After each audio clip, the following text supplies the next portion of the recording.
And a happy Monday to you. It all comes down to tonight. Toronto sent the ALCS to a 7th and deciding game tonight after a 6-2 win Sunday at Rogers Center. Seattle booted the ball around, committing 3 errors on defense and hit into 2 double plays on offense, 2 of which with the bases loaded and less than 2 outs. In the end, the Blue Jays stood tall and grabbed the shifting momentum that swings back and forth in this series both ways. From 0-2 to 2-2 on Barger. Goes up to get it, bangs a base hit to right. Blue Jays on the board first. It's a second inning burst, and it's 1-0 Toronto. First and third, nobody out. Here's a 1-2 pitch. Puts this one in play. Suarez has no play, and it's 2-0. Ground ball, diving stop. Suarez from his knees to second to end the inning. What a play. Wow. Eugenio Suarez, who had an error in this inning that opened the door for the Blue Jays to get a couple runs. Saves a couple right here. Plus minus even. Bases loaded in a 2-0 game. See what he goes with first pitch. It is grounded to first. Vlad will go to second for 1. To a covering to Savage 2. A 3-6-1 twin killing. And the 22-year-old gets Cal Rowley on 1 pitch to get out of this inning unscathed. Boy, this would be a huge run here. Logan Gilbert 1 out away from having a clean inning, and now he's looking at runner at third, 2 out. Lifts one in the air, right center field. It is gone. Base is empty, 2 outs. 3 pitches later, 2 runs are in. The one thing Crawford has done, especially here, hit a lot of ground balls to the right side, specifically to the second baseman. He does that again. He's going to have to run hard to beat a double play. To second on a short hop. 4-6-3. Double play again. Here's 1-1 to Guerrero. Is whacked to left field. Forget about it. Gone. Vladimir Guerrero Jr.'s 6th home run of the postseason makes it 5-0 Toronto. Here he comes to Josh Naylor with a high fly ball to deep right field. There goes the shutout. Naylor goes very deep and makes it 5-1. Shot to right down the line. It's a fair ball.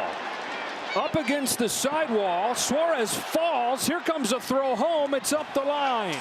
Arozarena scores from first. Suarez settles for a single, but he's made it a 5-2 game. Get a chase right here, but it kicks away. Throw to third, into left field. Guerrero comes in to score. Throwing error from Cal Rowley. Jays get the insurance. 6-2. He was angry running right here, and that led to a run. And watch his reaction when he touches home plate. That's good TV, man. I could beat you in different ways. Pop up, buckle up for Game 7 tomorrow night. Dan Wilson says it will be George Kirby who will go for Game 7 tonight. George Kirby will be on the mound for us tomorrow in Game 7.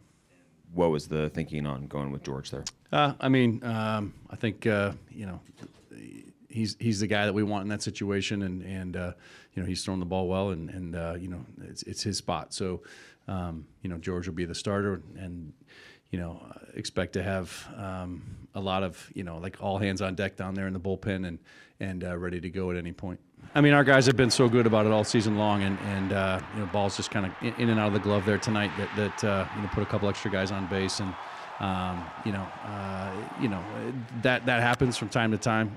Like I said, these guys have been so good all year at that, and unfortunately led to a couple runs early.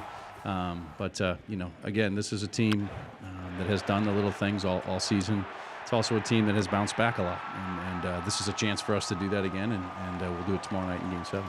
Yeah, I mean, we did have some opportunities to score, and we did get some base runners on, but you give a little credit to Savage, and the secondaries that he had tonight were good, it kept us off stride and kept the ball on the ground for those double plays. So we'll make our adjustments offensively tomorrow, and we'll be ready to go Game 7, and this is the time to make those adjustments, and baseball is a game of adjustments, and they'll be able to do that tomorrow night ready to go. Games underway on Fox TV. Dodgers, meanwhile, waiting the wings for the World Series after LA swept Milwaukee last week. Seahawks are also playing tonight on Monday Night Football. Seattle welcomes the Houston Texans to Lumen Field tonight for a late 7 o'clock kickoff. The game will be broadcast on ESPN and in Seattle on KING-5 TV. The Rams, meanwhile, won again over the weekend, obliterating Jacksonville 35-7. Green Bay edged Arizona 27-23. San Francisco improved to 5-2. with a 20-10 win over Atlanta.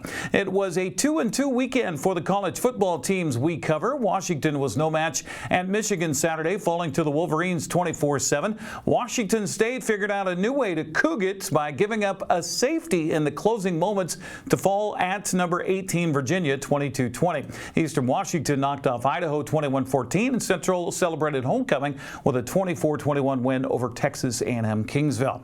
Well, following a rousing win at Toronto Saturday, the Kraken continued their road trip today. Seattle's facing Philadelphia at the Xfinity Mobile Arena. That game's being broadcast on Kong TV.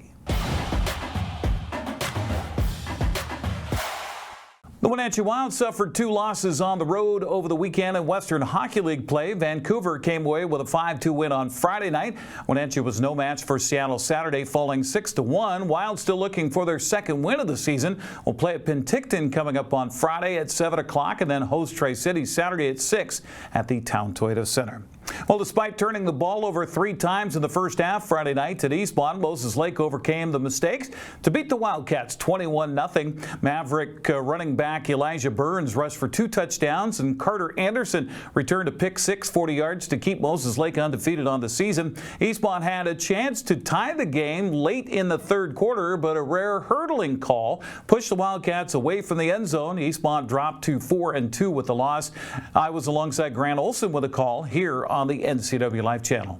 Mavericks going to have good position on this possession. Line drive kick will go over the return man's head, fumbled it, and there's the ball loose on the ground. Who's going to get it? I think Eastmont got it, Eric. Eastmont saying they have it, and they do at the 40-yard line. And back to pass. Jade now throws right, and the ball tipped up and intercepted. Let's see. Yes, it is. Eastmont football. Wow. Second turnover of the game. Wildcats will have it at the 43-yard line. So a second down coming up here in about 4 yards to go for Moses Lake. Brady J fakes the handoff, looks left, now gets pressure, now throws the ball. Intercepted by Eastmont. On the return is Ty Shaw coming across midfield, and the third turnover of the game by the Eastmont Wildcats will give them the ball at the Moses Lake 45-yard line.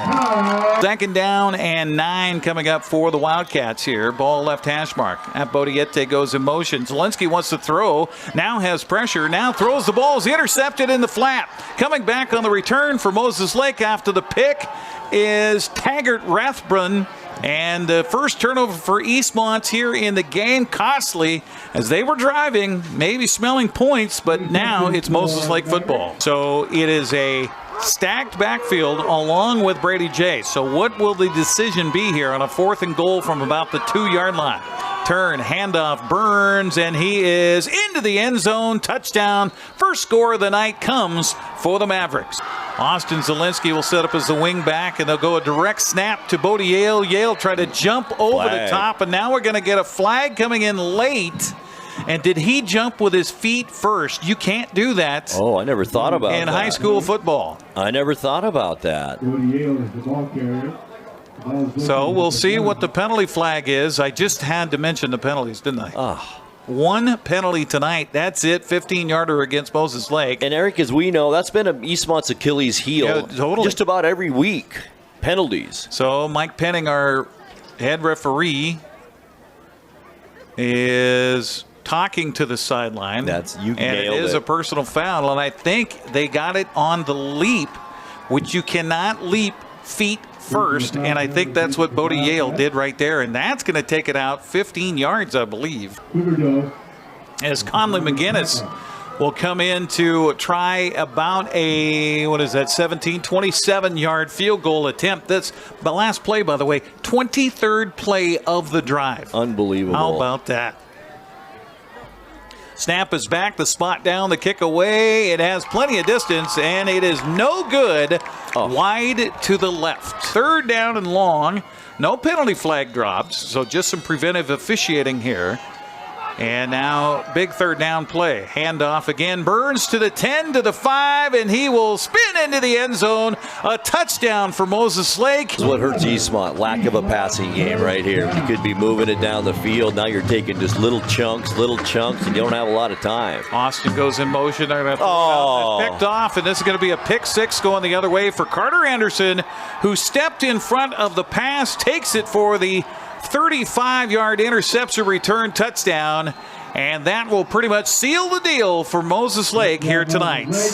After the Mavericks get the win and get the inside track on the Big Nine championship tonight, winning it over Eastmont 21-0. In other Big Nine play, Michael Mojica rushed for 165 yards and a score, while Ryan Branham tossed for a couple of touchdowns to lead Wenatchee over Davis on the road. 34-21 the final. West Valley beat Eisenhower 41-7. Ryland Hatmaker threw for 300 yards and 4 touchdowns to lead Kashmir over Connell on the road 50-10. Royal knocked off Wahluke 68-6. Wapato beat County Benton 30-8. Natchez Valley clocked College Place 54-14. Zilla emerged with a 47-13 win over Ellensburg. Ephrata picked up a 28-0 win over Toppenish in CWAC play Friday. Grandview edged Quincy 27-24. East Valley stopped Sela, and Othello edged Prosser. Cascade blanked Medical Lake and Peshastin 41-zip. Omak crushed Chelan 63-22. Liberty Bell rose to the challenge, beating Lake Roosevelt 70-46. Bridgeport beat Soap Lake 74-20.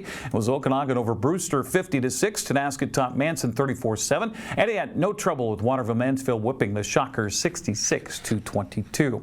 Wenatchee made it a sweep of top 5 teams in volleyball over the weekend after they beat Ellensburg on Thursday. The Panthers swept visiting Meade Saturday at Wenatchee High School. Kashmir swept Eastmont. Chelan topped Cascade 3-1. The Goats blanked Colfax 3-zip. Wilbur Creston Keller beat Brewster 3-1. Manson blanked Colfax 3-zip. Cle Elum swept Okanagan 3-0. Cascade Christian down Manson 3-zip. Waterville Mansfield swept Oroville. Moses Lake Christian beat Cascade Christian 3-1. Prep girls soccer scoreboard had Tenasket beating Adna on Friday 4-0. Adna then fell to Brewster Saturday 6-1. Moses Lake upended West Valley 3-1. Eastmont blanked Sunnyside 4-0. Ephrata popped Prosser 3-0. Kashmir crushed Wapato 16-0. Cascade beat Bridgeport 8-0. Omak edged Chelan 3-1. And Cle Elum stopped Okanagan 1-0. NCWLIFE will broadcast prep girls soccer tomorrow night at Wenatchee as the Apple Bowl, where the Panthers will play a host to Moses Lake. Join Sebastian Moraga and Matt Wiesen with the call starting